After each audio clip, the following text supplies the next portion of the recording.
Das tragédias do século XX, a Grande Guerra é considerada como a que mais afetou a humanidade. Não apenas pelos 22 milhões de mortos entre 1914 e 1918, em uma população muito menor que a atual. Foi muito mais que a morte. Antigos impérios foram destruídos. O mundo perdeu gerações de filósofos, escritores, construtores, músicos, poetas, cientistas, médicos, artistas. A flor e a semente de um continente magnífico, mortas na lama e na desgraça.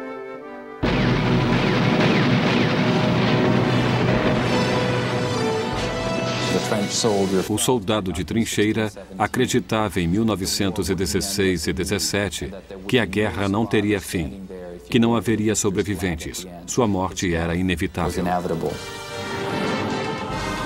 A glória, o cavalheirismo e o idealismo não sobreviveram. E dos horrores nasceram os monstros para futuros horrores. Do início ao fim foi épica. O povo, a batalha, a matança, os erros. O povo estava pronto para sacrifícios. E como se sacrificaram?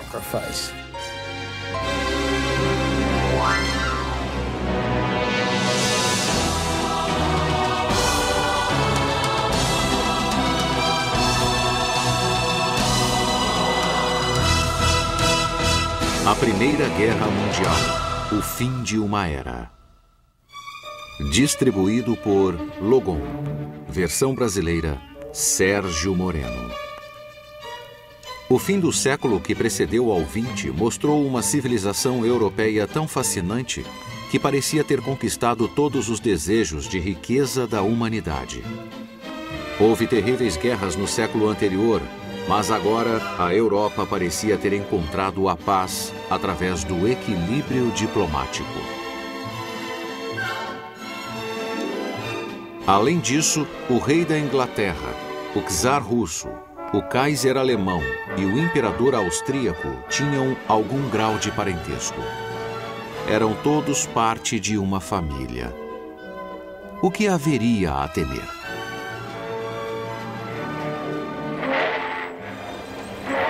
Como resultado da era vitoriana, a próspera Inglaterra possuía uma frota de navios mercantes e várias colônias. Suas costas eram protegidas pelos muros intransponíveis de aço da Marinha Real. Um quarto do globo pertencia à Inglaterra. A Alemanha era um milagre industrial, tornando-se o centro mais rico do poderio industrial europeu. O exército da Prússia era brilhantemente profissional. Sua marinha crescia rápido.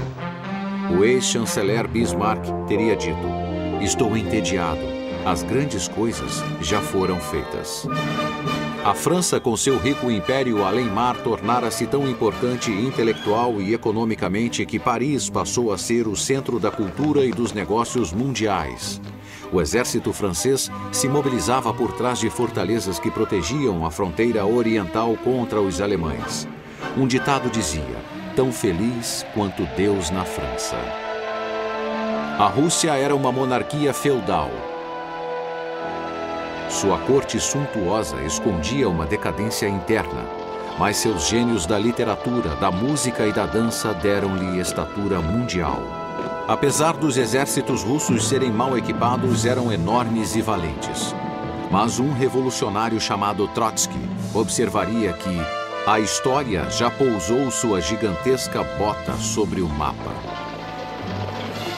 A Áustria, no 66º ano do reinado do idoso Franz Joseph, estava sitiada pela arrogância com as tensões de um império poliglota prestes a romper-se em fragmentos étnicos. Mas isso não era novidade. A magnífica corte de Viena parecia eterna ao som de suas valsas. Em Washington, Woodrow Wilson governava um país jovem e feliz, com seus pensamentos elevados e pacíficos, típicos do professor universitário que fora um dia. É correto dizer que os americanos, tanto de dentro quanto de fora do governo, eram da opinião que a guerra na Europa não era de sua conta. were really none of our business. Em Sarajevo, Bósnia, a manhã do dia 28 de junho de 1914 era um dia ensolarado de paz. O arquiduque Franz Ferdinand, herdeiro do trono da Áustria, e sua amada esposa, Sophie, estavam em um automóvel conversível fazendo a revista militar no dia de seu 14º aniversário de casamento. Mas o jovem Gavrilo Princip, um austríaco de 19 anos pertencente ao grupo radical chamado Mão Negra, aguardava no meio da multidão que assistia à parada. Com 2 tiros ele cumpriu sua missão, matando Franz Ferdinand e Sophie. As últimas palavras do arquiduque foram: "Não foi nada." Mas o pequeno revólver de Princip dera início à morte de dezenas de milhões de pessoas.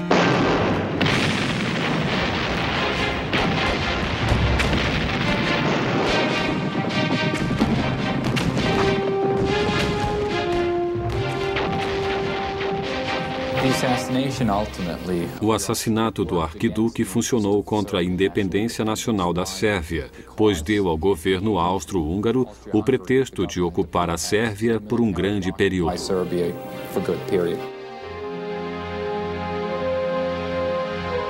Logo, um embaixador apresentou-se ao Kaiser e questionou se a Áustria-Hungria contaria com o apoio da Alemanha em uma guerra contra a Sérvia, mesmo se a Rússia apoiasse os sérvios. A Alemanha concordou mesmo sem saber se deveria. As alianças objetivavam a proteção. Seria uma guerra pela paz. A Alemanha achava que tinha o apoio da França e da Rússia, que eram aliadas. A aliança entre Alemanha e Áustria-Hungria existia desde 1879, seguida pela aliança entre a França e Rússia. Nesse momento crítico, o monarca alemão foi navegar em seu iate por 20 dias, no que foi descrito como a maior tragédia marítima de todos os tempos. Às suas costas, a Áustria destruiu os esforços de conciliação com os sérvios, enviando-lhes um ultimato e planejando sua conquista e divisão. A Rússia, atendendo aos apelos sérvios contra a ameaça austríaca, se mobilizou. A Áustria-Hungria ordenou a mobilização total sem que o imperador soubesse que a Rússia estava do lado dos sérvios. E assim iniciou-se uma série de mobilizações que acabaria por afetar a Europa. Era uma época que necessitava de gigantes e não havia nenhum. Muitos homens que estavam no controle tinham medo, não do que aconteceria com eles se fossem para a guerra, mas sim se não fossem.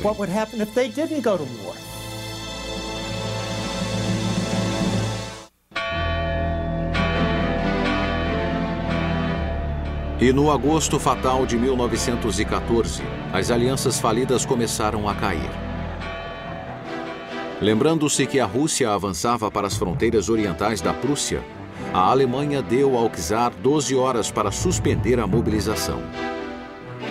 A seguir veio o ultimato alemão para que a França, em 18 horas, declarasse sua neutralidade, caso a Alemanha lutasse contra a Rússia. Com as fortalezas francesas de Verdun e Toul reféns dos alemães, a França se mobilizou.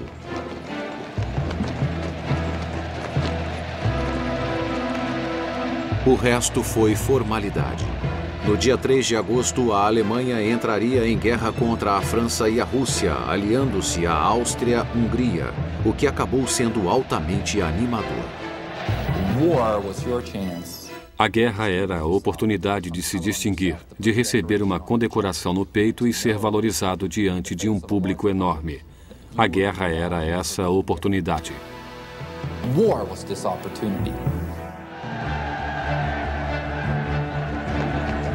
Entre 2 e 18 de agosto, a França enviaria 3,7 milhões de soldados em 7.000 trens. Um trem saindo a cada 8 minutos. A Alemanha enviou 1,5 milhão de homens ao oeste e mais 500 mil para o leste, em direção à Rússia. Era uma guerra pelo poder, prestígio, colônias, mercados competitivos. Não uma guerra de ideologias. Not a war about ideology. It's a war about... Era uma guerra de pessoas querendo respeito. Uma guerra para a Alemanha, que se sentia esmagada e queria expandir-se. Uma guerra para acertar contas antigas, já que a França estava determinada a recuperar a Alsácia e a Lorena. Uma guerra pela estabilidade, com impérios como o Austro-Húngaro querendo neutralizar a Sérvia.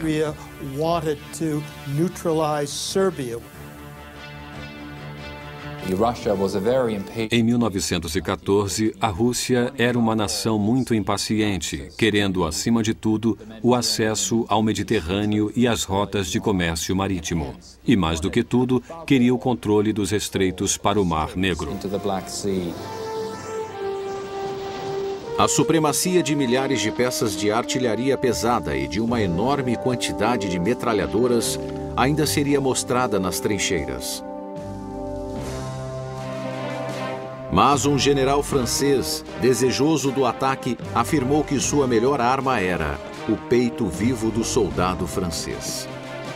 A arma secreta da Alemanha era um plano de guerra concebido anos antes por um de seus melhores táticos, o general Alfred von Schlieffen. O general imaginou que os franceses se concentrariam em recuperar as províncias da Alsácia e Lorena, e que dirigiriam seu ataque diretamente para o leste contra as duas províncias e a Alemanha. Von Schlieffen só pretendia uma ação de contenção, com grande parte de seus exércitos alemães concentrados ao norte, formando uma espécie de rolo compressor. Com esta poderosa estratégia, atacaria violentamente as neutras Luxemburgo e Bélgica.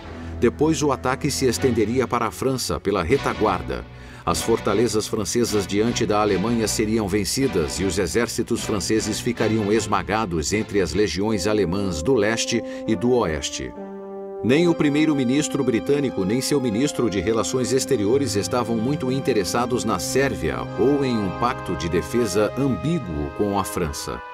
Ficar de fora não ofenderia a honra britânica, a menos que a Alemanha violasse a Bélgica, cuja neutralidade a Inglaterra havia garantido na formação daquele Estado em 1831.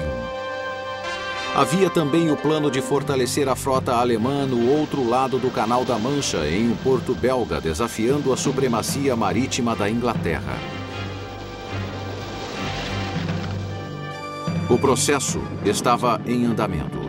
No dia 1º de agosto, a Alemanha cruzou a fronteira de Luxemburgo, dominou o país em 24 horas e exigiu a passagem livre através da Bélgica.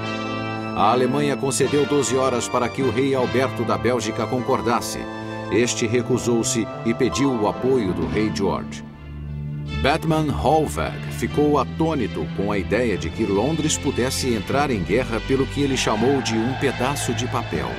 A opinião mundial abandonou a Alemanha e no dia 4 de agosto, a Inglaterra declarou guerra. O exército que a Grã-Bretanha mobilizou ganhara experiência nas guerras coloniais e era profundamente profissional. Mas era pequeno para aquela situação. Somente 125 mil homens. A força expedicionária britânica dirigiu-se rapidamente para o continente, para o que todos presumiam que fosse uma guerra curta. O plano de von Schlieffen não estava mais nas mãos de seu criador. O generalato agora era dirigido pelo general Helmuth von Moltke, uma sombra do titã que seu tio fora ao conceber a vitória prussiana em 1870. Von Moltke foi forçado a mudar o plano anterior quando uma força francesa maciça marchou de Lorraine, ameaçando o exército alemão na Bélgica. Von Schlieffen planejara 9% do flanco esquerdo, mas von Moltke utilizou 42% de suas forças. O exército inglês abolira a espada de seu equipamento. Audácia, audácia, sempre audácia, era o credo francês. Seus cavalos estavam preparados. Todas as grandes forças, Inglaterra, França, Alemanha, Rússia, Áustria-Hungria, possuíam grandes reservas de cavalaria, equipadas com espadas e lanças prontas para a cavalgada da vitória. No dia 4 de agosto de 1914, a cavalaria de 60.000 alemães lançou-se sobre a cidade de Liège, entrada para a Bélgica. As baterias dominavam os corredores de ataque. Cerca de 25.000 belgas estavam na defensiva e as pontes sobre o rio Meuse foram demolidas. O ataque dos alemães falhou. Seus soldados afundaram no Meuse. Mas nascia uma lenda alemã.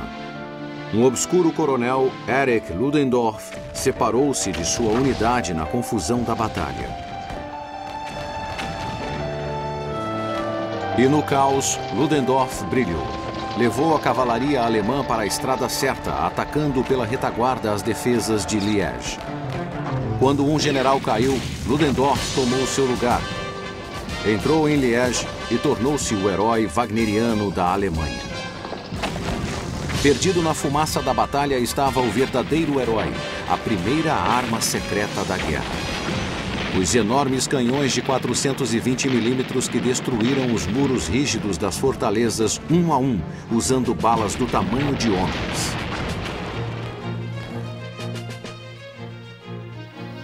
We might say now Poderíamos dizer que os alemães não eram bons em relações públicas, o que provaram mais uma vez na invasão da Bélgica e do norte da França.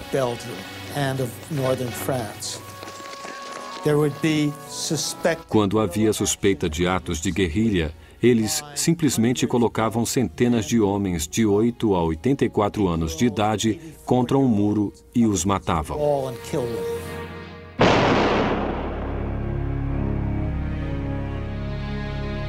Queimaram a grande biblioteca de Louvain, um dos maiores centros culturais da Idade Média.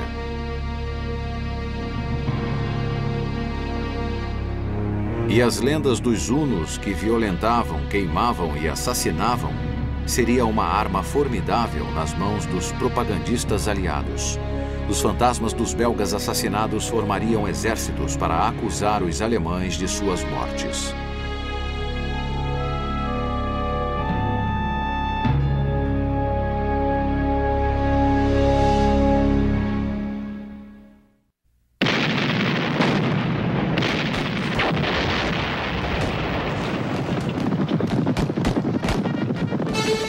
Já nos primeiros dias da guerra, o ímpeto alemão crescia conforme eles avançavam na Bélgica, visando a cidade de Namur e o rio Meuse. O chefe do staff francês, o marechal Joseph-Jacques César Joffre, era um homem forte, provocador e distante de suas tropas. E acabou seguindo o script de Schlieffen como se fosse um de seus soldados. Na Inglaterra, o ministro da guerra, marechal de campo Lord Horatio Kitchener, via as coisas com uma clareza brutal. Dizia que os alemães estariam preparando seu golpe final sobre a Bélgica. Via o corpo britânico de oficiais como um grupo de aristocratas que odiavam levar sua profissão a sério. E declarou que a guerra seria vencida pela nação que tivesse o último 1.000.000 de homens. Espalhados no caminho do enorme flanco direito alemão, os últimos 100.000 homens da Força Expedicionária Britânica entravam em formação, onde a frente belga articulava-se no centro de Mons. O comandante britânico Sir John French não estava à altura da sua função, mas foi abençoado com um subordinado brilhante, o general Horace Smith Dorrien. O exército britânico estava no caminho do beligerante general Alexander von Kluck, um jogador que liderava o poderoso primeiro exército alemão da Força do Norte. Von Kluck se deparou com os melhores atiradores do mundo. O ataque britânico foi tão fatal que os alemães não podiam crer que não estivessem enfrentando metralhadoras. Os mortos empilhavam-se. Apesar da artilharia alemã ter feito os ingleses recuarem, Mons foi tida como uma vitória britânica. E os sobreviventes passaram a ser chamados de Homens de Mons e usavam uma medalha especial chamada Estrela de Mons. The French in particular Os franceses eram tão inexperientes no início da guerra e tão despreparados para o seu desenrolar que enviaram soldados para o front no outono de 1914 usando calças vermelhas. Perceberam então que os atiradores alemães podiam vê-los em um segundo. Essa prática foi imediatamente mudada. Joffre permanecia cego quanto ao perigo mortal que seus exércitos corriam. Seu inútil Plano 17, um ataque frontal ao centro alemão em Lorraine, resultou em desastre. Os franceses não usaram ações furtivas nem ataques rápidos. Apostaram tudo na audácia e morreram por ela. Ao norte, a força expedicionária britânica estava sendo desperdiçada em uma série de trágicas batalhas, às vezes para desacelerar os alemães e outras porque seus homens exaustos tinham força para atirar, mas não para andar. O exército de von Moltke aproximava-se de Paris. Mas onde estariam os prisioneiros e as armas capturadas, que seriam as únicas provas de uma derrota? O único que se sobressaía no quadro aliado era o general Joseph-Simon Gallieni. Gallieni era velho, estava aposentado, mas era o melhor dos generais franceses. E foi chamado de seu descanso para ajudar na defesa dos arredores de Paris.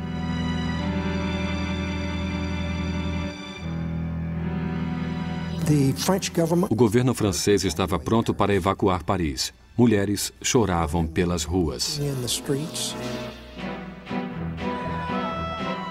O rolo compressor alemão avançava sobre Paris. Então o general French propôs uma retirada dos britânicos para a Inglaterra. O ministro da guerra inglês o impediu furiosamente. Na Inglaterra, o escritor Sir Arthur Conan Doyle falou do agosto mais terrível na história do mundo. Comparou-o a uma terrível maldição de Deus. Von Kluck, percebendo a resistência e começando a sentir que Gallieni havia avançado demais, iniciou um recuo do flanco direito e mudou o plano que servira-lhe tanto. Ao invés de avançar para o sudoeste de Paris, iniciou sua entrada pelo sul para encurralar os franceses entre duas forças alemãs. Isso proporcionou que o flanco de seu exército, já enfraquecido por duas unidades enviadas para a frente russa, fosse posteriormente contra-atacado em Paris. Mas nada detinha sua natureza impetuosa de apostador. A nova possibilidade de reconhecimento aéreo provou seu mérito ao detectar a força inimiga ao longo do Marne. Von Kluck, audacioso, levou suas forças já exaustas adiante. Quando os soldados marcham dia sim, dia não, chega o momento em que estão cansados. Além disso, não imaginaram o efeito que as enormes distâncias teriam sobre seus cavalos.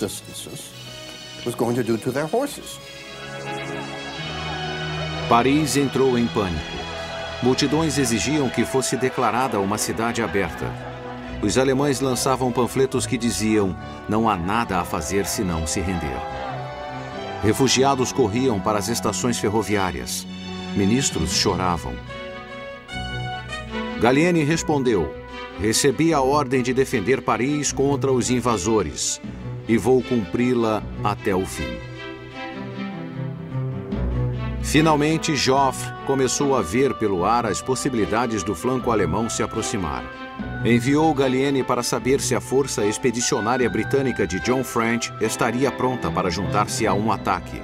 Sir John não sabia o que dizer, mas finalmente afirmou: diga a ele que tudo o que o homem puder fazer, nossos soldados farão. A Batalha do Marne foi uma série de encontros confusos e mortais que começaram no dia 5 de setembro e duraram por 7 dias terríveis.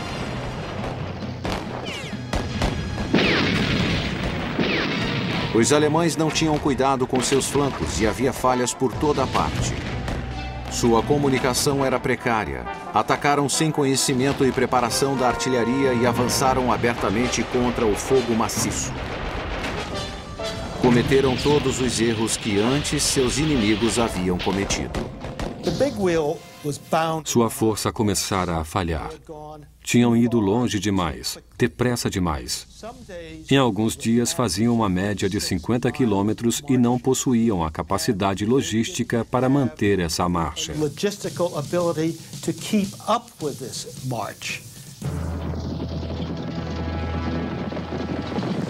Em um momento crítico, quando a linha francesa enfraqueceu-se, o general Gallieni reuniu 1.200 táxis franceses para levar reforços ao front. Foi o primeiro uso importante da gasolina na guerra. Pouco a pouco, o exército alemão afastou-se para o rio Aisne. Paris estava salva. Ninguém poderia imaginar, mas a velocidade com que as coisas aconteciam nas primeiras semanas da guerra no Oeste havia diminuído. Obviously, we will never know what would have happened if the Germans had taken Paris in 1914. Jamais saberemos o que teria acontecido se os alemães tomassem Paris em 1914. Mas evidências que temos de modo geral não nos sugerem que os franceses iriam jogar a toalha. Throw in the towel. Enquanto isso, no leste, a máquina mortífera não parara.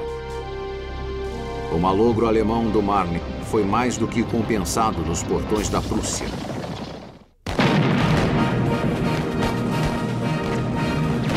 Enquanto a Batalha do Marne ocorria no fronte ocidental no mês de agosto, o enorme exército russo tentava uma vitória decisiva no leste. Os alemães tinham poucas tropas no leste, pois sua intenção era lidar com a França o mais rápido possível e estavam convencidos de que a tirariam da guerra em questão de 6 semanas.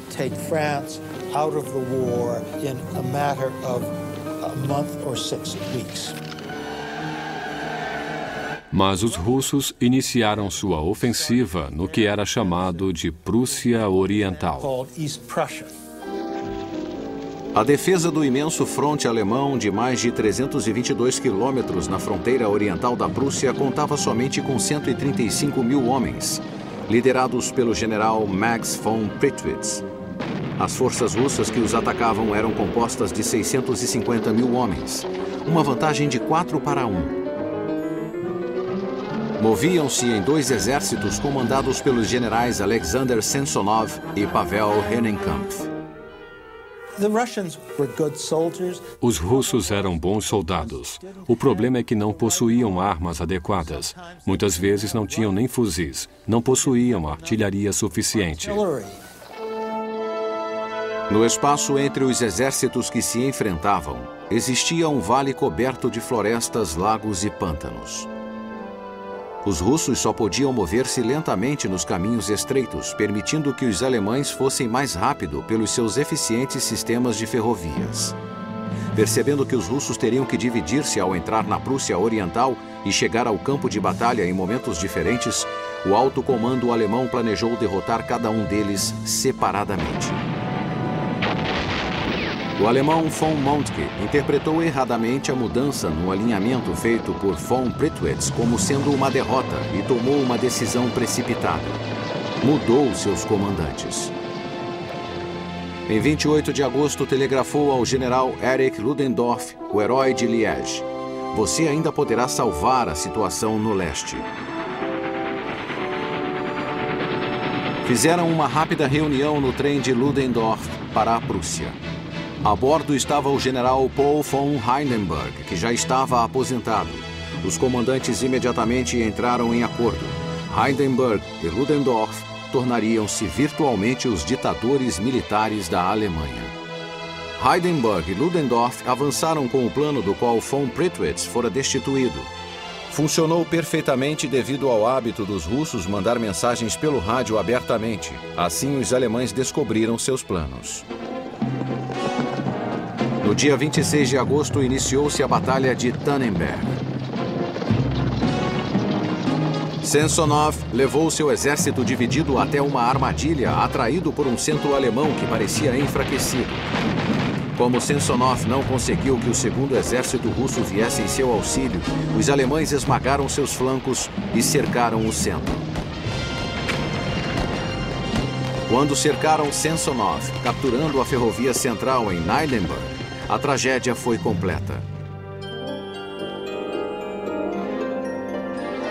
92 mil russos foram feitos prisioneiros. Samsonov despediu-se de seu staff e entrou na floresta. Foi ouvido um único tiro de pistola. Ninguém deu-se ao trabalho de buscar seu corpo. O público alemão acreditava que Hindenburg e Ludendorff eram uma dupla de gênios militares capazes de qualquer coisa.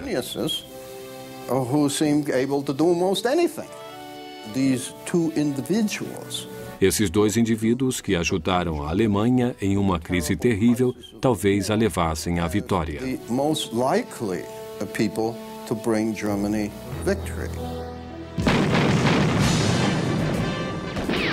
A Áustria atacara os sérvios para tomar o território tão desejado.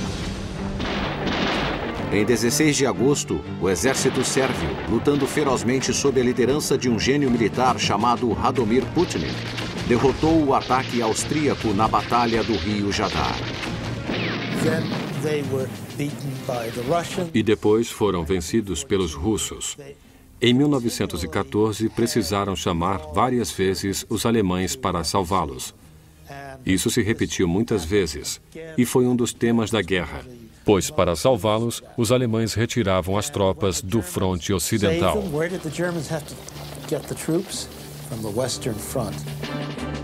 Um oficial alemão suspirou preocupado. Estamos acorrentados a um cadáver. E também no Ocidente ninguém sentia-se confortável. Ninguém percebeu as implicações causadas por tantos soldados em um campo de batalha. Em 1914, a metralhadora e a artilharia rápida permitiam que um soldado cobrisse 3 vezes o campo que cobria na guerra de 1870. E as tropas eram 10 vezes maiores. Com o enrijecimento dos frontes, cada lado via que sua única esperança estaria nos flancos e teve início uma série de movimentos desordenados, as chamadas corridas para o mar, para cercar o inimigo ou defender-se de ataques surpresa. Não havia um local para onde pudessem manobrar. E esse tornou-se o grande dilema da guerra na França e na Bélgica. Como atravessar?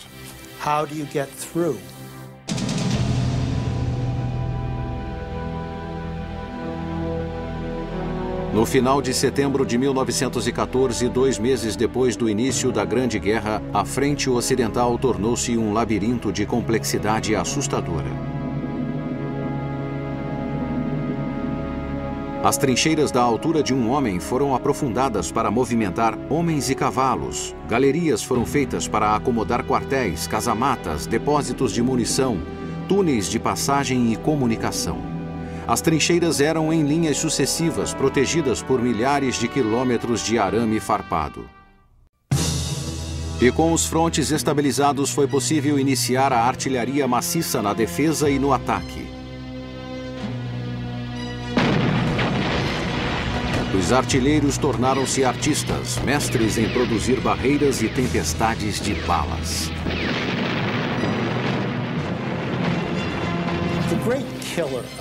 O grande assassino da Primeira Guerra Mundial foi a artilharia, responsável por 75% das baixas no conflito.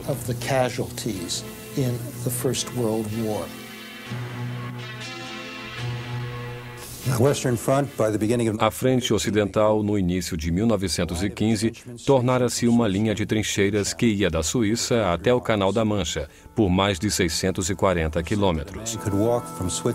Dizia-se que uma pessoa poderia andar da Suíça até o canal sem jamais emergir do solo. Era mais do que a maioria dos homens podia suportar.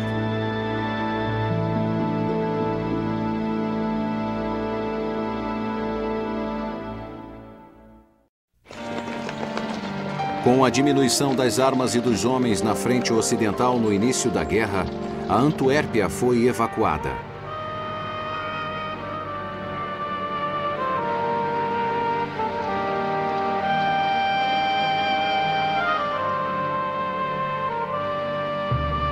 Os remanescentes das forças belgas e britânicas decidiram se fixar em Flanders, que se tornaria conhecido durante 4 anos como o campo mais letal da guerra. Os fracassos de von Moltke fizeram com que o comando do exército alemão passasse para o general Erich von Falkenhayn. Ele era enigmático, enérgico e foi detido pela arma de guerra mais antiga, a lama. Se tivessem vencido os belgas, teriam ganho os últimos prêmios de 1914, os portos do Canal da Mancha. Mas os belgas, sob as ordens do rei Alberto, resolveram inundar o local. E foi isso que deteve os alemães.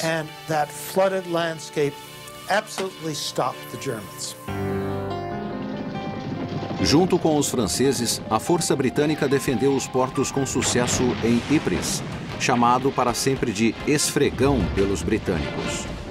As posições defensivas britânicas estavam mal configuradas. Nelas, 1 milhão de pessoas poderia morrer ou ficar mutilada 3 vezes mais rápido do que em qualquer outro setor. Kitchener gritava: "Isto não é uma guerra." A batalha diminuiu de intensidade e os exércitos cavavam mais fundo. Sabemos que os soldados começaram a reconhecer as condições da guerra. Era uma luta de atrito. Aquela matança dos inimigos mudaria para sempre suas vidas. Foi quando reconheceram que a arma mais importante para sua proteção era a pá, não a pistola, não a baioneta.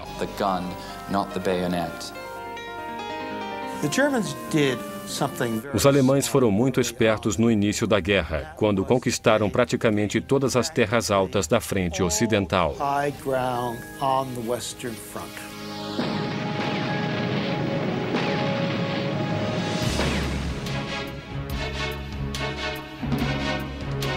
As nações repentinamente compreenderam que aquele era outro tipo de guerra. Máquinas de fabricar munição se espalharam por toda a parte. Só as pistolas francesas de 75 milímetros cuspiam mais de 30 mil balas por dia. Logo, a Inglaterra produzia 1.200.000 cápsulas por mês. E a matança precisava de cada uma dessas balas.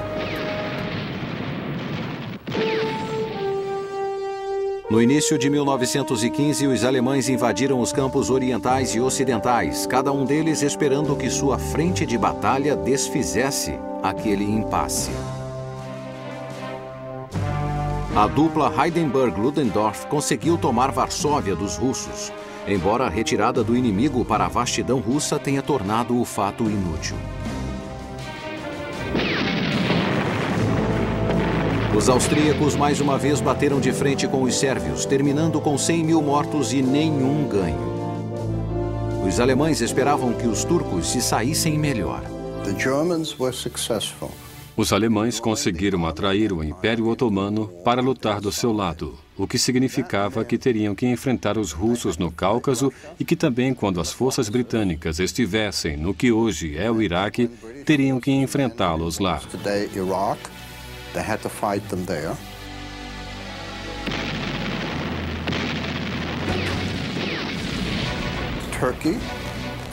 A Turquia, apesar de ter perdido o Império Otomano e a maioria de seus territórios europeus, ainda possuía a área em torno do que era na época Constantinopla, hoje Istambul, e o Estreito de Dardanelos, que liga o Mar Egeu e o Mar Negro.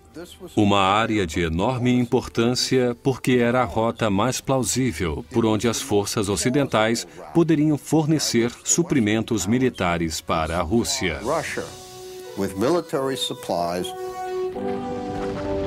Apesar das tentativas turcas de penetrar na Rússia pelo Cáucaso em dezembro terem sido bloqueadas, os russos nervosos pediram que a Inglaterra os livrasse da ameaça ao sul.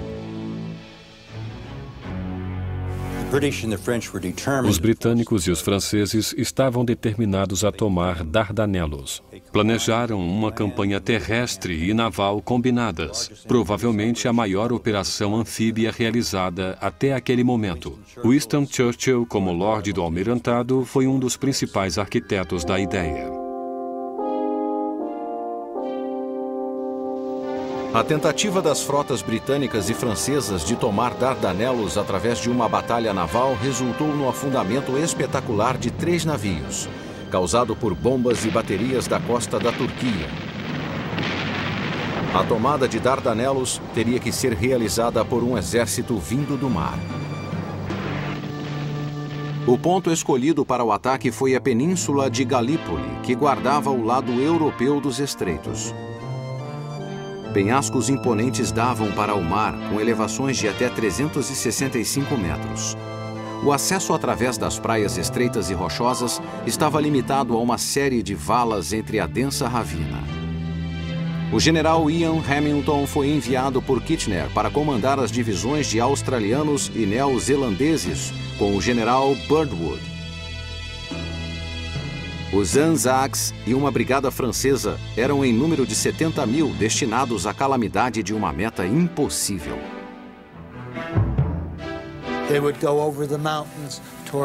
Iriam a Constantinopla pelas montanhas e outros iriam pelos Balcãs para alcançar a Alemanha pelo outro lado. Isso não funcionou. Graças às metralhadoras turcas, Galípoli se voltou contra os ocidentais.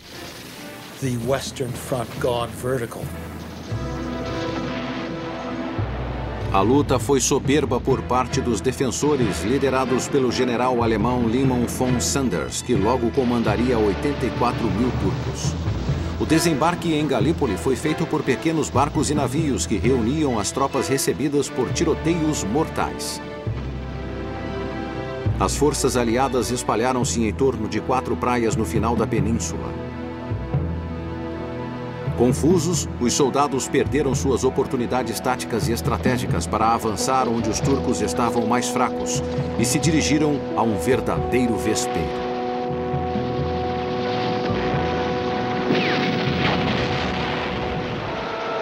Em pouco tempo, os soldados foram atacados pelas forças turcas nas praias cercadas por montanhas inexpugnáveis, de onde a morte lhes era imposta sem interrupção. Com a chegada de reforços turcos, Birdwood só sabia dizer a seus soldados moribundos: cavem, cavem, cavem.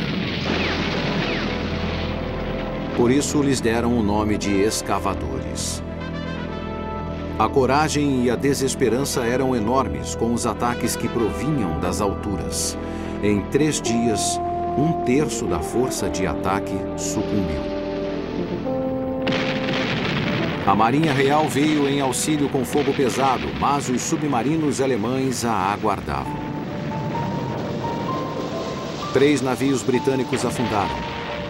Oficiais de carreira perderam seus postos. O primeiro-ministro britânico Asquith destituiu Winston Churchill de seu posto. Em julho, as mortes na Batalha de Galípoli ultrapassavam a marca de 50 mil. Nomes como Baía de Suvla e Angra Anzac tornaram-se símbolos de coragem inútil e desperdício. Mais 40 mil militares morreram em agosto, no que um soldado chamou de 5 acres de solo mal logrado. O resultado foi uma luta sangrenta que atravessou 1915, quando quase 1 milhão de homens lutaram naquela pequena península. 1/4 deles ainda encontra-se enterrado lá.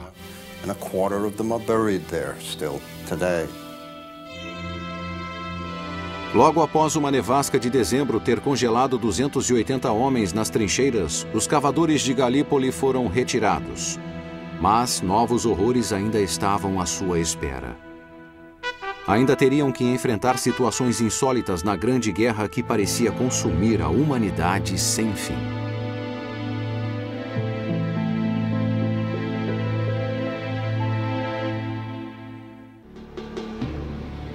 Agora, países entravam na guerra sem nenhum motivo além de promessas de saques. Alguns obtiveram ganhos fáceis, mas a maioria padeceu como gado em um matadouro. Os que entraram depois o fizeram apenas para obter vantagens: Japão, Itália, Bulgária e outros.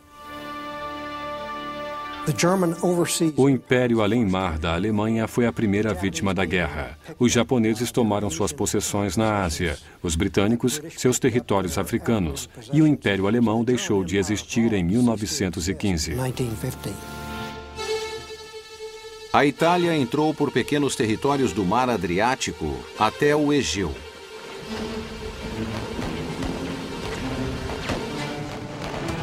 O custo foi calamitoso, pois o exército italiano teve de enfrentar as montanhas muito bem defendidas.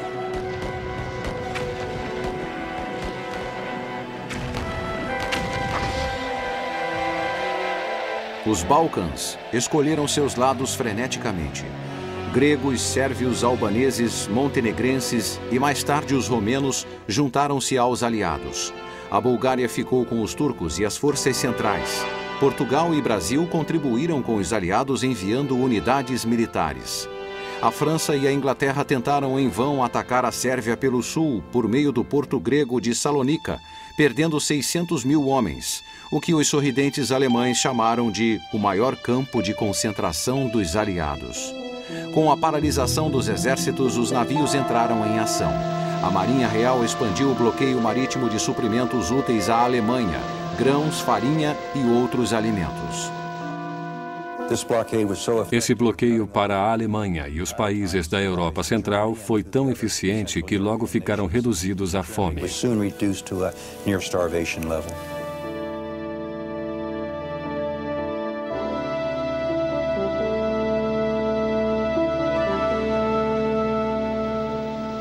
Os alemães, furiosos, buscaram a retaliação na sua crescente frota de submarinos. A Alemanha ameaçou afundar qualquer navio nas ilhas britânicas sem aviso prévio. Logo, navios neutros de ambos os lados passaram a ser bloqueados e afundavam rapidamente. A Inglaterra estava mais vulnerável no mar do que a Alemanha, pois importava 64% de seus alimentos, enquanto a Alemanha apenas 25%. O bloqueio britânico forçou o uso do submarino para o comércio, mas era um novo tipo de arma. A superfície podia ser atacada sem aviso, devido à sua vulnerabilidade, sem que alguma resistência fosse oferecida. Os pacíficos e prósperos Estados Unidos, com grande população imigrante alemã, assumiram uma conduta descomprometida, neutra. Perdiam mercados, mas seguiam indiferentes sob a liderança do presidente Wilson. Isto foi um problema para toda a Europa.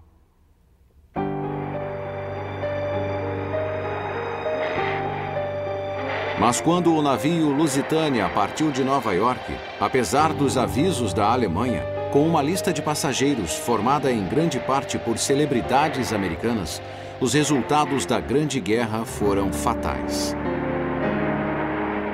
No primeiro dia de maio, diante da costa irlandesa, Walter Schwagner, que comandava o submarino U-20, preparou-se para afundar seu país junto com o navio. Seu torpedo atingiu o Lusitânia, que afundou em 18 minutos.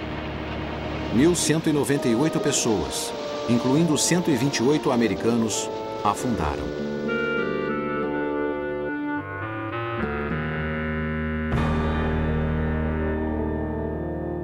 Depois daquilo, não havia dúvida nenhuma de que, em algum momento, os Estados Unidos entrariam na guerra.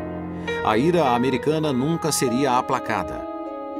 A Alemanha havia agravado a situação, recusando-se a desculpar-se ou a recompensá-los, e elogiou Schwagner em sua imprensa nacional. O presidente Wilson tentou acalmar todos com a declaração: "Um homem tem o direito de orgulhar-se de não lutar."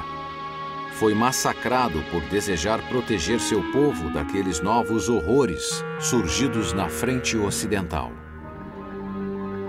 Em Ypres, em um dia ensolarado e tranquilo nas linhas francesas, as tropas coloniais viram duas nuvens verde-amareladas vindo em sua direção, como se fossem neblina sobre o pântano em uma noite de frio. Em 15 minutos, 5.000 homens encontraram a morte lenta. 10.000 foram mutilados e o pânico tomou conta da trincheira inundada pelo gás clorídrico.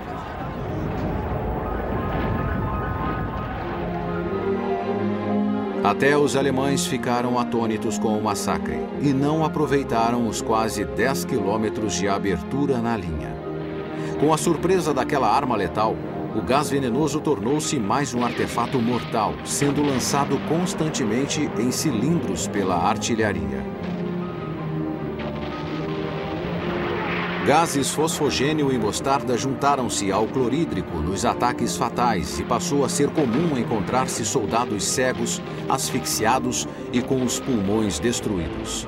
As nuvens de gases tornaram-se tão temidas quanto as mutilações. As batalhas sobre as vilas e lugarejos continuavam.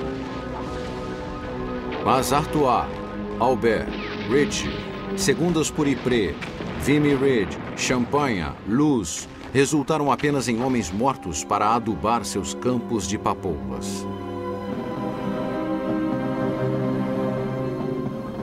Joffre afirmou que não tinha pressa. Quando Kitchener e French falharam em Gallipoli e Ypres, o general Sir Douglas Haig, um herdeiro de grande fortuna que nem mesmo passara nos exames da universidade, tornou-se chefe da Força Expedicionária Britânica. Na Inglaterra, os britânicos enfrentavam uma guerra sem fim. Cartazes chamavam voluntários para substituir os mortos. Uma emenda foi criada para colocar toda a indústria a serviço da guerra. As greves eram proibidas. Operários da indústria bélica eram escravizados. E as mulheres foram convidadas para trocar a cozinha pela fábrica. Pela primeira vez, a mulher podia alugar sua própria casa, usar roupas da moda, fumar em público. A guerra dera à mulher europeia um novo tipo de independência.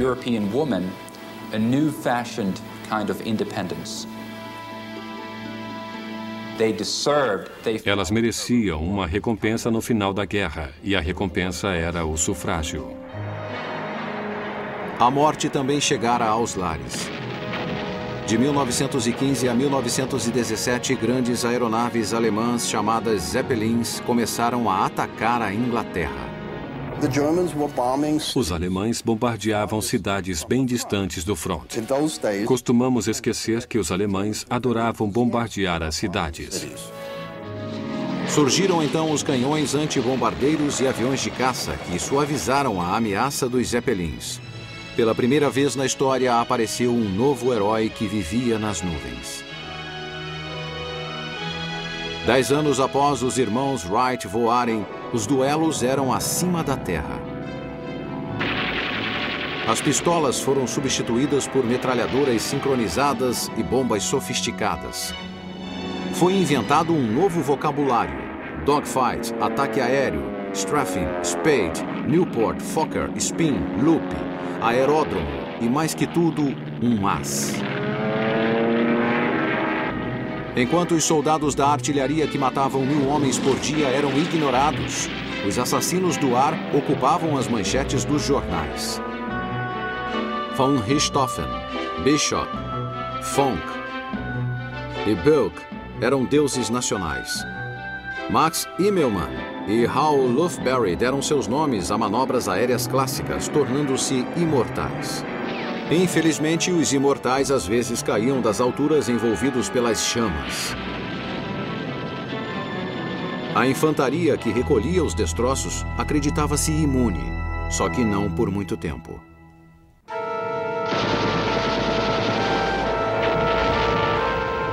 A grande matança que a Primeira Guerra havia se tornado dirigiu-se para o mar. No dia 30 de maio, houve um grande confronto entre a imensa frota britânica e a frota alemã. A força do almirante Sir John Jellicoe se deparou com os alemães, comandados por Reinhard Scheer, na península da Jutlândia, onde aconteceu algo como uma briga de facas feita com canhões de 14 polegadas. Os alemães estavam mais preparados e 117 mil toneladas de navios ingleses afundaram, juntamente com 61 mil toneladas de navios alemães. Nada havia sido realmente decidido. Ocorrera apenas um empate na Jutlândia. Os alemães apenas afundaram mais navios. Por outro lado, a grande frota alemã foi rechaçada para suas bases e nunca mais emergiu. A partir de então, o bloqueio aos alemães não foi mais combatido.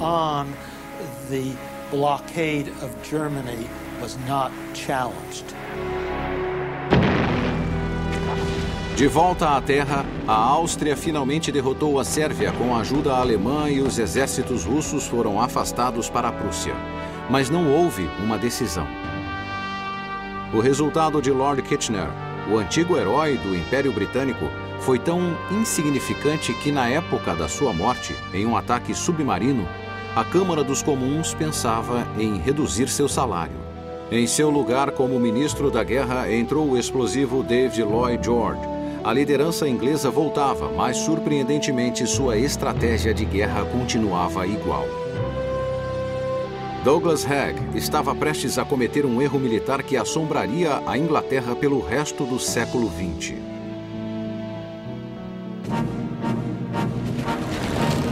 Lançou uma grande ofensiva em direção às montanhas altamente fortificadas acima das trincheiras aliadas ao longo do rio Somme. Sua confiança e teimosia não conseguiram impedir que as metralhadoras e a artilharia alemãs dizimassem toda uma geração de ingleses.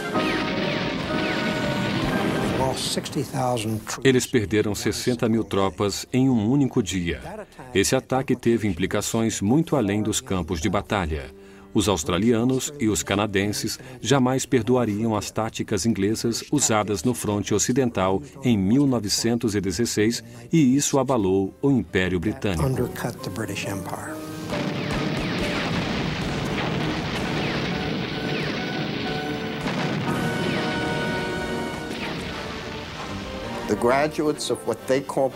Homens graduados nas melhores escolas britânicas, que eram tenentes e capitães, foram os que morreram primeiro.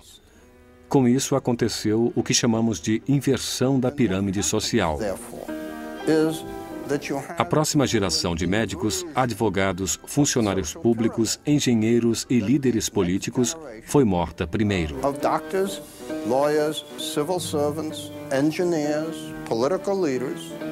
Are the people who get killed first.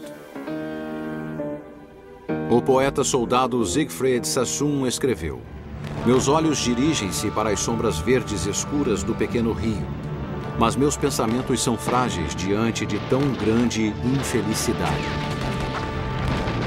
Os ganhos foram poucos. A matança continuava. Haig continuou com sua campanha sangrenta até novembro, quando não havia mais ninguém para convocar. No final de 1916, 607 mil soldados ingleses haviam morrido. Com a destruição do exército profissional e da morte dos voluntários no Somme, o recrutamento começado em 1915 servira para alimentar a máquina da morte. Casados morriam juntamente com solteiros. Comunidades inteiras alistavam-se nos batalhões de amigos, dos quais o mais famoso foi o de Liverpool. Esses homens eram treinados juntos com seus amigos, organizados em regimentos e brigadas, de forma que a comunidade ia para a batalha como uma unidade.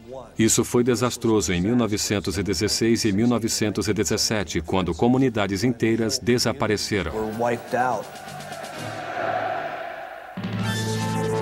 Winston Churchill, que havia sido criticado, sugeriu uma nova arma para acabar com o impasse. Apoiou o coronel Ernest Swinton no pedido da criação de um novo veículo motorizado. As armas secretas foram embaladas e enviadas com o carimbo de caixas d'água, que logo tornaram-se tanques.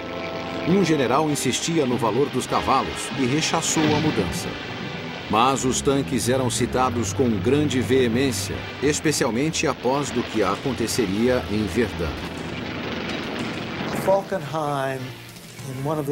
Falkenhayn, em um dos seus momentos de cinismo, decidiu atacar Verdun não pelo território, e sim para matar. Verdun, not to gain territory, but to kill people. Não se dizia aos soldados que estavam sendo enviados para a batalha para vencer ou destruir alguma coisa.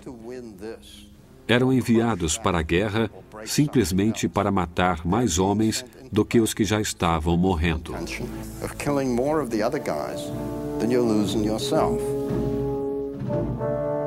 O ponto escolhido foi Verdun. O alvo seria o sistema de forte centralizado em Douaumont. Esse ataque foi chamado de Operação Gericht, que significava local de execução.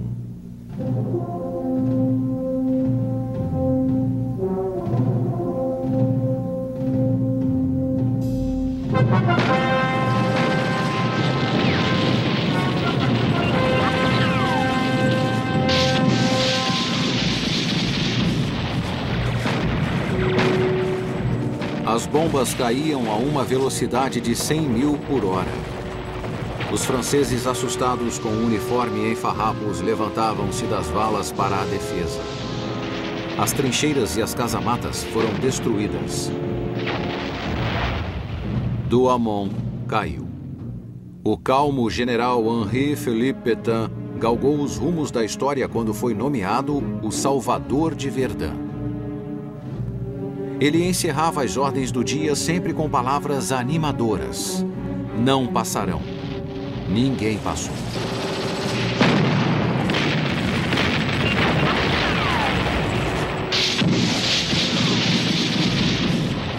Depois de quase 6 meses de luta, a exaustão e falta de munição causaram o cessar-fogo em Verdun. A França perdera 500 mil homens. A Alemanha 400 mil. Falkenhayn acertara na sua estimativa, só que estavam longe da vitória. Seus homens morreram na lama, outros na areia.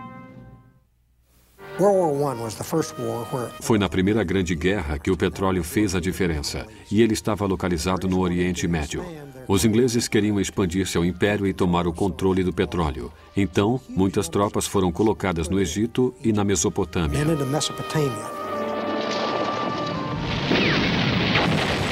A campanha inglesa teve derrotas na Mesopotâmia e sucesso na Palestina com o general Sir Edmund Allenby.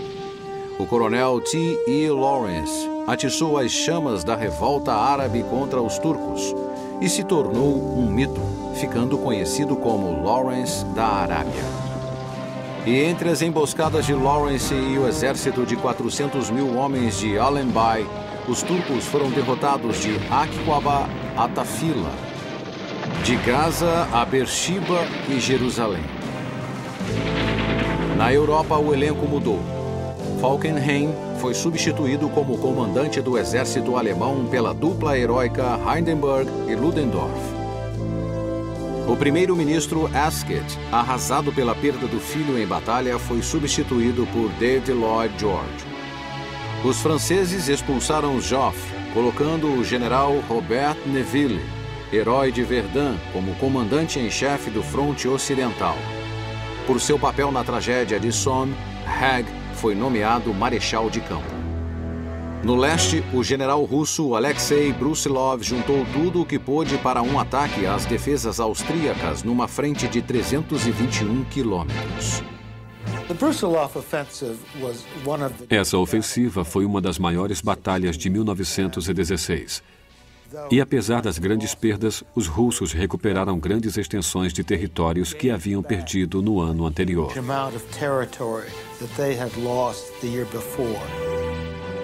Mas essa foi a última grande vitória dos russos, pois seus soldados morriam de exaustão e falta de suprimentos.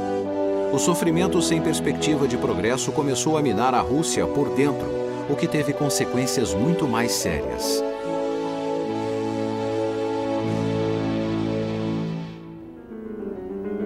No início de 1917, o czar estava no fronte com seus exércitos dissolvidos, deixando seu império desgovernado.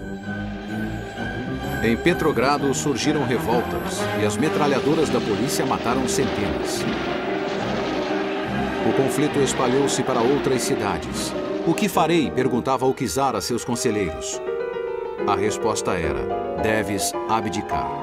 Foi o que ele fez e a dinastia Romanov morreu no dia 16 de março de 1917.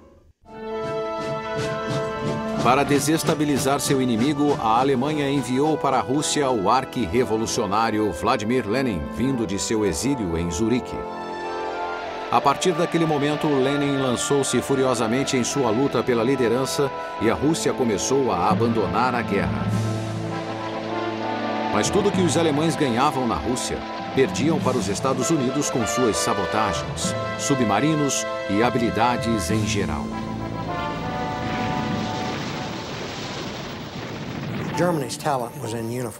O talento da Alemanha estava no uniforme, não no Ministério das Relações Exteriores. Seu secretário Alfred Zimmermann enviou um telegrama ao México propondo aliança e oferecendo a possibilidade de retomar o Arizona, o Novo México e o Texas.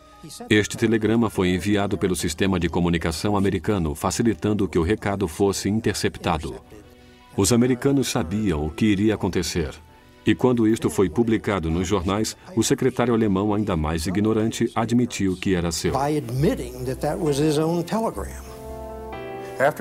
Depois deste episódio, a guerra entre Estados Unidos e Alemanha era inevitável.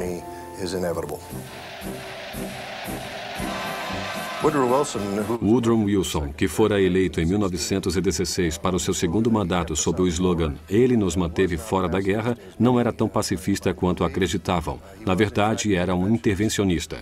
Teria que levar o povo americano para aquela guerra, coisa que não queria, mas que agora seria inevitável. Enviou em 2 de abril uma mensagem aos membros do Congresso dizendo que os americanos não tinham nada contra o povo alemão, mas que deveriam fazer do mundo um lugar seguro para a democracia.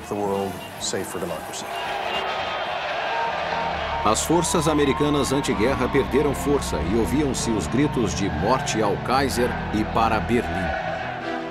Wilson assinou então a declaração de guerra. Quando o exército americano começou a se preparar para a guerra na Europa, era fraco e despreparado como nenhum outro exército das grandes nações. Era composto de 200.000 homens e não tinha equipamentos modernos. Era preciso um grande líder para formá-lo. E encontraram em um novo comandante. John Pershing era oficial de cavalaria, formado por West Point. Lutara nas últimas guerras indígenas e saíra-se bem na Guerra Hispano-Americana. Comandara a 10ª Cavalaria, conhecidos como Soldados Búfalos Negros, de onde surgiu o apelido Black Jack. Lutara também na Revolta das Filipinas. Então, o presidente Roosevelt promoveu-o de capitão para general brigadeiro. Pershing era um importante símbolo, o homem que chegou para arrumar a casa. Nenhum soldado foi perdido durante a transferência das tropas para a Europa em 1917.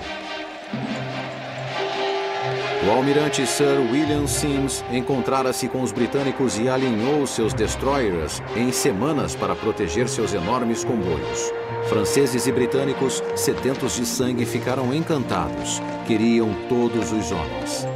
Lafayette, aqui estamos, bradou o coronel Stanton no dia 4 de julho de 1917, quando os americanos chegaram à França, sendo recebidos alegremente. O que os cidadãos não sabiam era que o grande exército de Pershing aprendera a marchar, mas ainda estava aprendendo a lutar. Precisariam de meses para colocá-los no front. Pershing estava determinado a manter a integridade do exército americano, mas era realista o suficiente para saber que precisaria do comando britânico e francês em tempos de emergência. Enquanto isso, repetindo os erros de seus predecessores, o general Neville montou outra ofensiva para vencer a guerra baseada em todas as antigas impossibilidades. Apesar de não conseguir avançar com seu ataque a Arras, perdendo 187.000 homens em 10 dias, teve outro resultado infeliz: um motim. O exército recusou-se a continuar lutando. Os homens fugiam para cidades próximas, tentando obrigar trens a irem para Paris. Eles não conseguiam ser impedidos e alguns poucos líderes foram cercados.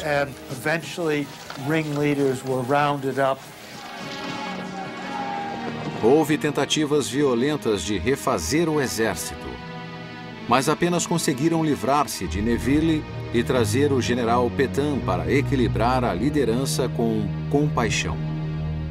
Ele recuperou o exército desmoralizado, mas os soldados estavam cansados e eram poucos. Precisavam de corpos americanos jovens e fortes. Georges Clemenceau, o novo primeiro-ministro francês, queria apressar as coisas e dizia isso claramente.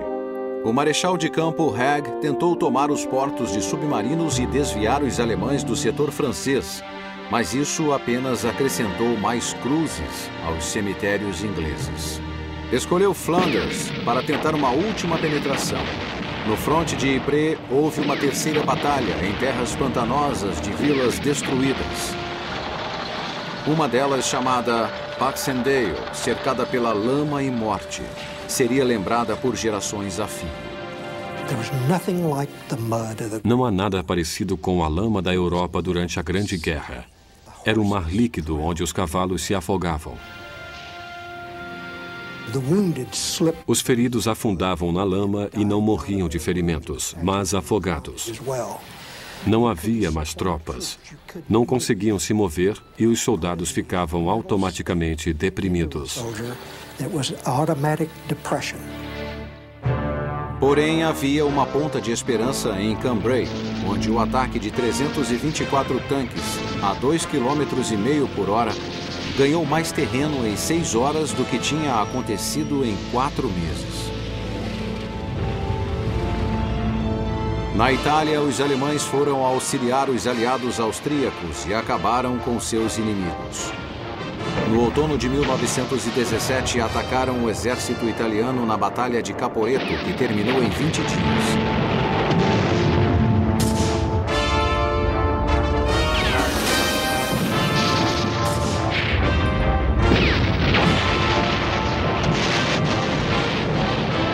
Dos 305 mil homens que a Itália perdeu, 275 mil se renderam. Os italianos precisavam de todos os homens para ajudá-los a continuar a lutar. Muito mais importante, a Rússia pretendia abandonar a aliança, levando seus milhões de soldados. No final de 1917, os revolucionários bolcheviques de Lenin lutavam para afastar o governo provisório de Alexander Kerensky e levar a Rússia a uma paz inseparável. Em 7 de novembro, quando os regimentos de Petrogrado não mais aceitaram sua liderança, Kerensky saiu da cidade e Lenin ficou no comando. Os gritos para que a guerra terminasse aumentavam. Os bolcheviques declararam uma paz separada em Brest-Litovsk com os alemães, o que permitiu que estes movessem grande número de homens do fronte oriental para o ocidental. Ludendorff viu que 1918 seria o início ou o fim da Alemanha. Um grande número de americanos aproximava-se e ele teria que destruir os exércitos aliados que estavam na luta desde 1914, antes da chegada dos americanos. Ludendorff criou uma nova doutrina tática para os alemães no inverno de 1917-1918. A infantaria era composta de pequenos grupos de 12 a 15 pessoas, armadas ou reunidas em torno de metralhadoras ou lança-chamas. Deveriam infiltrar-se e flanquear, ir para trás e continuar. O ataque começou na neblina de 21 de março. Houve uma enorme preparação da artilharia, pequena e muito violenta. Gases e fortes explosivos. Quando os alemães infiltraram-se nas linhas de frente, os ingleses foram destroçados.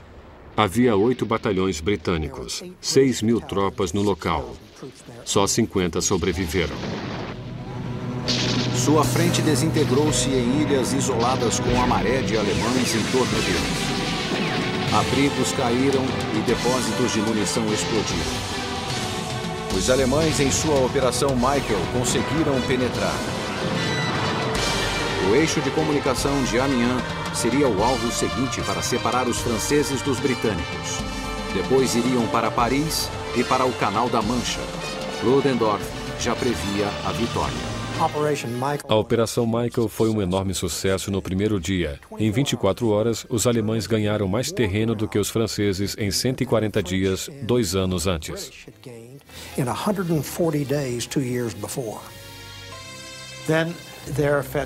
Então acabou a gasolina de sua ofensiva. Chegaram ao campo de batalha de Somme. Literalmente um deserto. Não havia água, existiam poucas estradas e quando as tropas alcançaram o outro lado, começaram a pilhar. Encontraram os suprimentos que não viam há 4 anos e o ataque foi interrompido.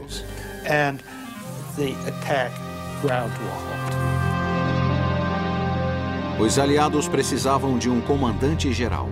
O general Ferdinand Foch apresentou seu currículo. Eu lutaria sem descanso, lutaria no fronte de Amiens, lutaria em Amiens, lutaria atrás de Amiens, lutaria o tempo todo, jamais me renderia. Foi o escolhido.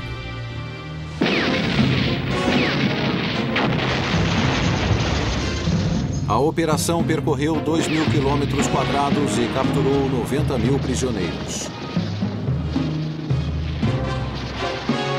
Ludendorff reagrupou suas forças exaustas para seguir em frente.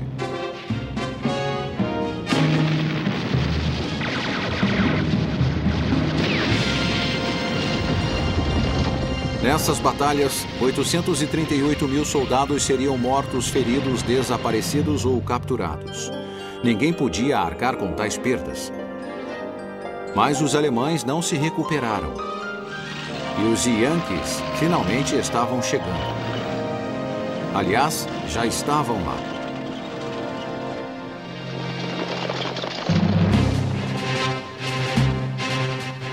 O que levou os americanos à sua primeira ação em grande escala foi quando um ataque repentino alemão fez um avanço sobre as linhas francesas e britânicas por trás do elevado Chemin des Dames.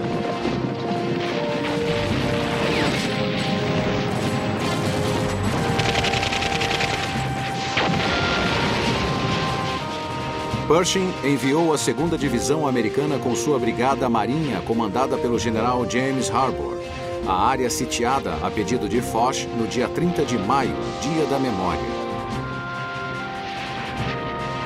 Chegando a Château-Thierry, passando por franceses gritando "A guerra acabou", os americanos ficaram encurralados nas margens de um rio e lutaram contra um inimigo que usava metralhadoras e artilharia. Mais uma vez, Paris foi ameaçada e novamente o governo francês resolveu partir. Os refugiados foram na frente. Pershing disse: a possibilidade de perder Paris tornou-se aparente.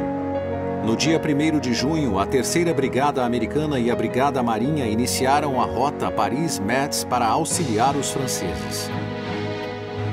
Os alemães vindos de Château-Thierry invadiram a estrada indo para Belleau, um local de caça. O general Harbour disse a seus fuzileiros: não cavamos trincheiras para nelas cair. Os fuzileiros ficarão onde estão.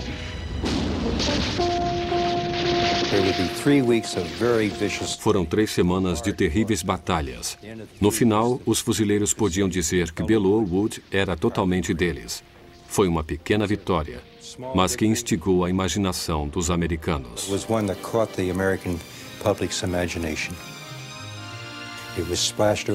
Foi estampado nas primeiras páginas de todos os jornais americanos.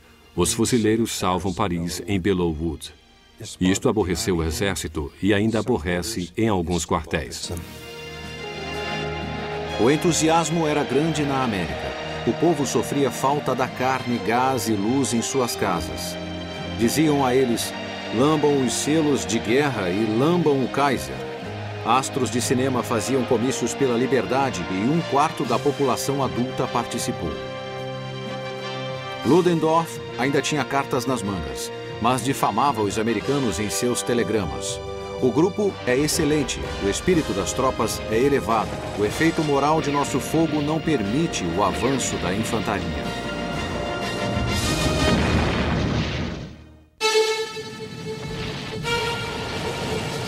Os americanos estavam espalhados em várias unidades que enfrentavam golpes desesperados de Ludendorff, que os chamava de Friedenssturm, ou Tempestade pela Liberdade ou Ofensiva da Paz.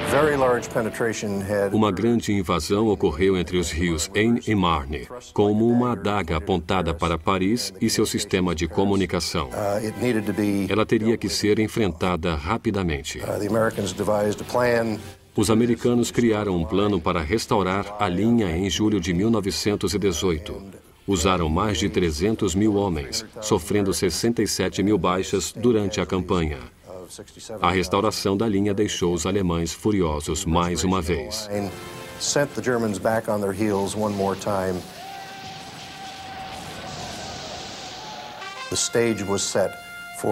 O cenário estava armado para a formação do primeiro exército americano. O sonho de Pershing em liderar uma batalha na França iria tornar-se realidade. O dia 8 de agosto de 1918 foi decisivo para Hindenburg e Ludendorff. Nesse dia, australianos e canadenses atacaram sob o comando de Haig, usando 450 tanques, vencendo os alemães. Os alemães começaram a render-se. Quando Ludendorff chegou com reforços, os soldados não os receberam com alegria. Diziam que os reforços só prolongariam a guerra.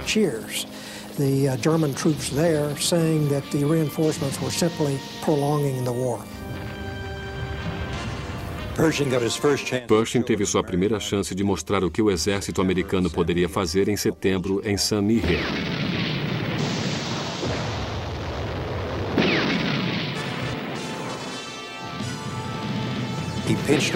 Ele atacou da maneira clássica de ambos os lados.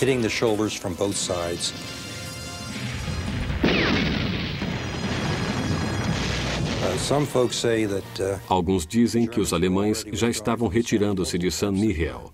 Talvez estivessem porque sabiam que os americanos estavam chegando. Foch pedira que as tropas americanas se misturassem às suas forças para uma ofensiva a Meuse-Argonne, atacando a Operação Saint-Mihiel, mas Pershing recusara. "Você quer lutar?" perguntou Foch. Pershing respondeu, "Naturalmente, mas como um exército americano." E quando Foch insistiu, Pershing respondeu, "Pode insistir o quanto quiser, mas eu não concordo." Em 26 de setembro, os americanos lutavam em Meuse-Argonne como uma unidade com seus próprios comandantes.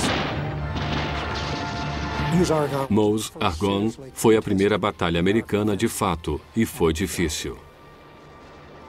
Pershing ordenara um ataque em linha, o que significava que qualquer resistência em algum setor pararia toda a linha.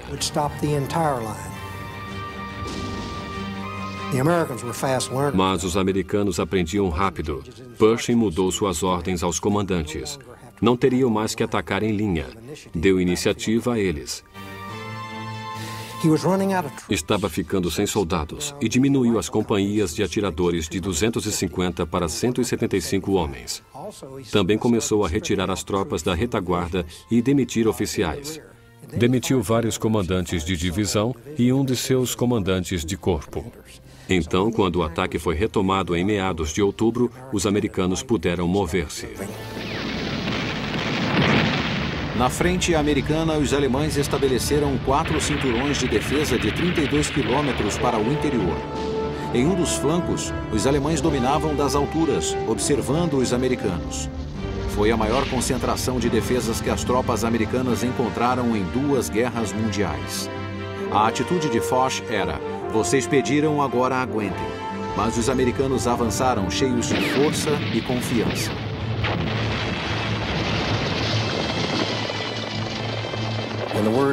O general Ludendorff, antes cético, quando perguntado quem venceu a guerra, dizia: "A infantaria americana."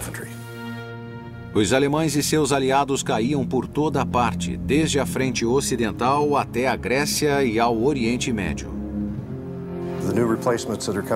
As novas reposições que vinham das áreas urbanas alemãs e o afastamento dos melhores soldados resultou em uma diminuição qualitativa da força do exército alemão.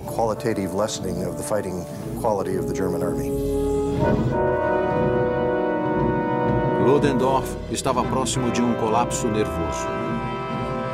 Teve que enfrentar a fúria de seu staff, do Kaiser e de seu povo pelo fracasso na guerra. Os socialistas alemães agora percorriam as ruas, perseguiam o povo alemão e humilhavam seus oficiais, arrancando suas insígnias.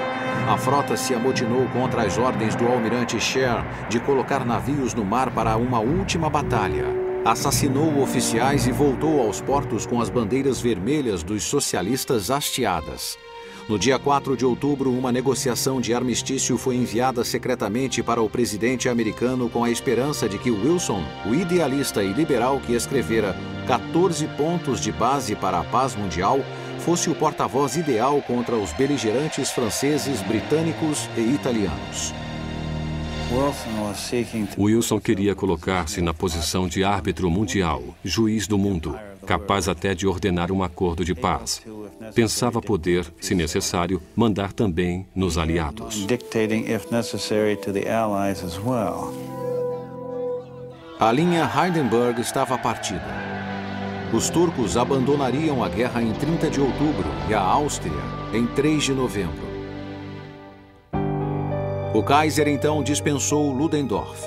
O velho deus da guerra alemão colocou uma barba falsa e óculos escuros e fugiu para a Suécia. Havia acabado. Uma comissão de armistício alemã encontrou-se às 7 horas em um trem na floresta em Compiègne. E quando um alemão perguntou quais as propostas para o armistício, o Marechal Foch respondeu friamente: "Não tenho propostas a fazer." Os aliados queriam continuar lutando. Os alemães perdiam as esperanças de manter qualquer coisa. A Grande Guerra terminaria às 11 horas da manhã do dia 11 de novembro. Na retirada, os alemães destruíram cidades, plantações, minas de carvão e obras de arte. Esse ato de vandalismo foi retribuído com a exigência de que indenizassem o que fizeram, pagando 32 bilhões de dólares pelos danos de guerra. O trem imperial creme e dourado seguia na escuridão e deixou o Kaiser depois da fronteira holandesa. Ele passou seus anos de asilo totalmente renegado. Em 11 de novembro, lembrado como o dia do armistício, Hindenburg chorou e as armas da Grande Guerra calaram-se para sempre. Novamente ouviam-se os pássaros. As tropas saíam de suas fossas e piscavam diante da luz do sol. Beberam pouco. A sobrevivência já era o bastante. As frentes aliadas explodiram em alegria histérica enquanto os alemães choravam copiosamente.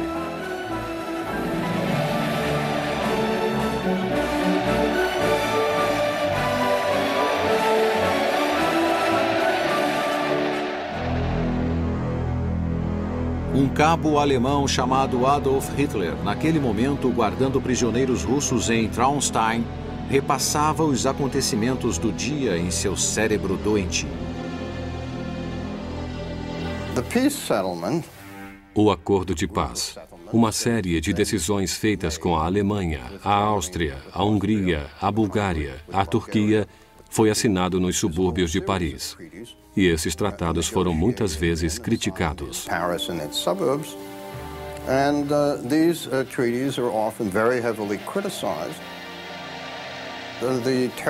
O terrível descontentamento dos alemães com ele era essencialmente por terem perdido a guerra. E perdendo a guerra, não conseguiram tudo o que ambicionaram. Isso não me parece nada surpreendente. Quando perguntado por um alemão que história contaria sobre isso, o tigre francês Georges Clemenceau disse: "Não se pode dizer que a Bélgica invadiu a Alemanha." Tentando resumir a guerra, não há como expressar o que aconteceu.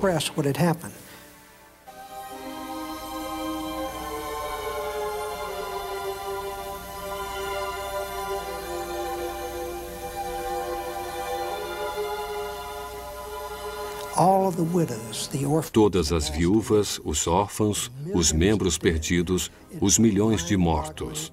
Não faz o menor sentido e não há uma maneira de expressar